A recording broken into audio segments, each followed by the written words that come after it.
नमस्कार दोस्तों, आप सभी का मेरे चैनल पे हार्दिक स्वागत है। अघोरी साधुओं की रहस्यमयी दुनिया कैसा होता है उनका जीवन, नागा बाबाओं से वो कितने अलग होते हैं, जानेंगे पूरी कथा इस वीडियो में अंत तक बने रहिएगा। साथ ही दोस्तों मेरे चैनल को सब्सक्राइब कर लीजिएगा। धन्यवाद। अघोरी साधु भगवान शिव को मोक्ष का मार्ग मानकर उनकी घोर साधना करते हैं और शिव को सर्वव्यापी और सर्वशक्तिमान मानते हैं। अघोरी जन्म मृत्यु के भय से परे माने जाते हैं और इसी वजह से ये शमशान में भी रहते हैं। अघोरी और नागा साधुओं के बीच भी अंतर होते हैं। संगम नगरी प्रयागराज में महाकुंभ का शुभारंभ हो गया है। आस्था के इस समागम में देश दुनिया के साधु संत हिस्सा लेने आ रहे हैं और आ चुके हैं। तमाम अखाड़ों के संतों के अलावा महामंडलेश्वर और अघोरी साधु भी कुंभ का हिस्सा होंगे। हम आपको अघोरी साधुओं की रहस्यमयी दुनिया के बारे में बताएंगे, क्योंकि इन्हें लेकर कई तरह के मिथक और भ्रांतियां लोगों के बीच है। साथ ही आम धारणा के मुताबिक लोग इन अघोरी साधुओं को तांत्रिक समझ बैठते हैं और कई बार तो इनके पास आने से भी डरते हैं। कौन होते हैं अघोरी, आइए जानते हैं। सबसे पहले आपको बताते हैं कि आखिर अघोरी शब्द कहाँ से आया है। अघोरी शब्द दरअसल संस्कृत के अघोर से निकला है, जिसके मतलब है कि जो निर्भय हो। अघोरी शिव के पूजक माने जाते हैं और मुख्य रूप से कपालिका परंपरा को मानने वाले होते हैं। इसी वजह से हमेशा कपाल यानी नर मुंड इनके साथ रहता है। अघोरी साधु शिव के अलावा शक्ति के रूप काली के उपासक माने जाते हैं। इसी वजह से वह अपने शरीर पर राख लपेटे रहते हैं। रुद्राक्ष की माला और नर मुंड भी इनकी वेशभूषा का हिस्सा होती है। आमतौर पर अघोरी साधु एकांत में रहते हैं और सार्वजनिक रूप से कम नजर आते हैं।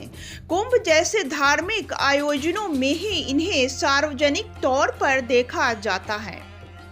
ऐसे साधु शमशान या किसी दुर्गम इलाके में रहते हैं, जहां सभी का जाना मुमकिन नहीं होता, क्योंकि ऐसी जगह इनकी साधना के लिए सबसे अनुकूल मानी जाती है। अघोरी संप्रदाय 18वीं सदी में हुए बाबा कीनाराम का अनुसरण करते हैं और उनके द्वारा किए गए कामों को अपनी परंपरा का हिस्सा मानते हैं। सबसे पहले अघोरी की उत्पत्ति काशी से हुई थी और तब से ये देश भर के मंदिरों में फैल गए। शमशान में रहकर करते हैं साधना। अघोरी साधु शिव को मोक्ष का मार्ग मानकर उनकी घोर साधना करते हैं और शिव को सर्वव्यापी और सर्वशक्तिमान मानते हैं। अघोरी जन्म मृत्यु के भय से परे माने जाते हैं और इसी वजह से ये शमशान में रहने से भी बिल्कुल नहीं डरते। यही नहीं, कई बार तो मुर्दों के साथ रात गुजारने से लेकर चीता का मांस खाने से भी परहेज नहीं करते। चीता से अधजला मांस खाने को भी वह अपनी परंपरा का हिस्सा मानते हैं। मान्यता है कि अगर ऐसा करने में उन्हें डर न लगे, घृणा न हो, तो वे अपनी साधना में पक्के हो रहे हैं।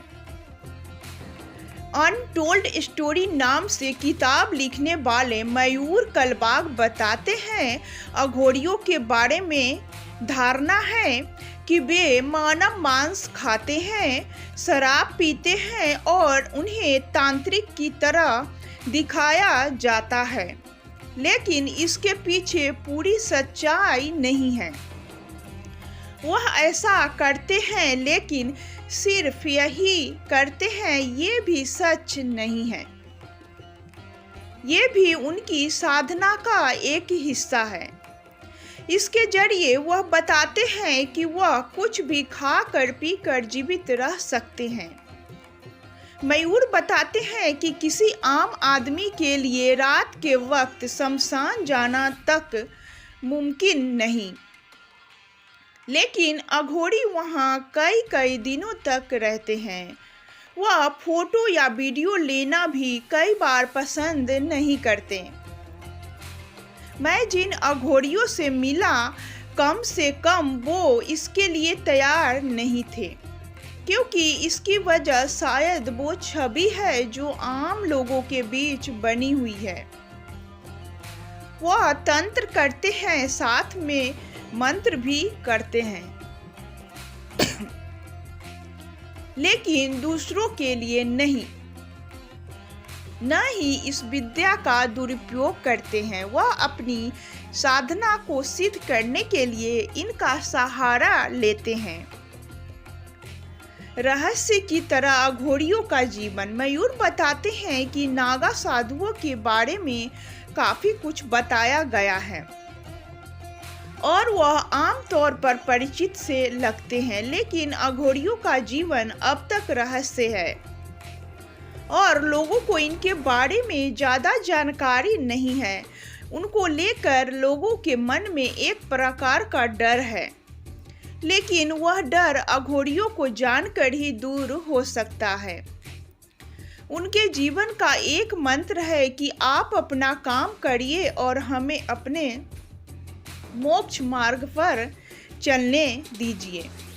उन्होंने कहा कि वह भी हमारी तरह आम इंसान ही हैं, लेकिन उनके जीवन का लक्ष्य हमसे अलग है। उनकी पूजा पद्धति और लाइफ स्टाइल हमसे अलग है। नागा बाबाओं से कितने अलग होते हैं अघोरी साधु, आइए जानते हैं।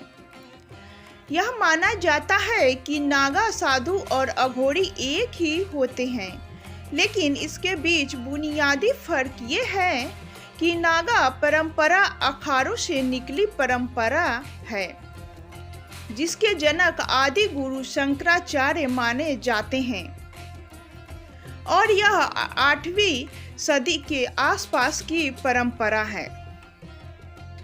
वही अघोरी परंपरा को लेकर मान्यता है कि इनके गुरु भगवान शिव, विष्णु और ब्रह्मा के अवतार कहे जाने वाले भगवान दत्तात्रेय हैं। नागा धर्म के रक्षक कहे जाते हैं और शास्त्र विद्या में पारंगत होते हैं। वही अघोरी साधु सिर्फ शिव की साधना में मग्न रहते हैं। अघोरी और नागा साधुओं के बीच एक बड़ा अंतर ये है कि नागा साधु ब्रह्मचर्य का पालन करते हैं और जीवित रहते ही अपना अंतिम संस्कार कर देते हैं। वही अघोरियों में ब्रह्मचर्य के पालन की कोई बाध्यता नहीं है। नागा साधु भिक्षा मांगकर अपना जीवन यापन करते हैं और जो भी मिलता है उनसे संतुष्टि रखते हैं। वही अघोरी चिता के मांस से लेकर कुछ भी खाने के लिए स्वतंत्र है। इसके पीछे भी कई बार वे प्राकृतिक चक्र का हवाला देते हैं और उनका मानना है कि उस मांस को कोई छूता तक नहीं है, ऐसे में उसे खाने में कोई बुराई नहीं है। नागा और अघोरी साधु दोनों ही शिव की पूजा करते हैं, लेकिन साधना के तौर तरीके अलग हैं। जैसे नागा साधुओं का काम इंसानों और धर्म की रक्षा करना है, इसके लिए उन्हें पारंपरिक हथियार चलाने की दीक्षा भी दी जाती है। वही दूसरी तरफ अघोरी शिव की पूजा करते हुए तंत्र साधना करते हैं। वे इस ताकत का इस्तेमाल लोगों की मदद करने में करते हैं। अघोरी मुख्य रूप से 3 तरह की साधना करते हैं। सब साधना, जिसमें सबको मांस और मदिरा का भोग लगाया जाता है। शिव साधना, जिसमें सब पर एक पैर पर खड़े होकर शिव की साधना की जाती है। और शमशान साधना, जहां हवन किया जाता है। नेपाल के काठमांडू स्थित अघोर कुटी अघोरी साधुओं के प्राचीन स्थानों में से एक है। वहीं भारत में सिद्धपीठ काली मठ, पश्चिम बंगाल के रामपुर हाट में तारापीठ मंदिर को अघोरी साधुओं का प्रमुख स्थान कहा जाता है। इसी तरह यूपी का चित्रकूट, जहां भगवान दत्तात्रेय का जन्म हुआ था, वह अंत में घर छोड़कर मोक्ष की तलाश में अघोरी बन गए। उनके मंदिर में दर्शन के लिए भी अघोरी साधु चित्रकूट आते हैं। इसके साथ ही दोस्तों कथा यहीं पे समाप्त करती हूँ। उम्मीद करती हूँ कि अघोरी साधु के बारे में आप लोगों को अच्छी जानकारी मिली होगी। तो इसके साथ ही चैनल को सब्सक्राइब कर दीजिएगा। धन्यवाद।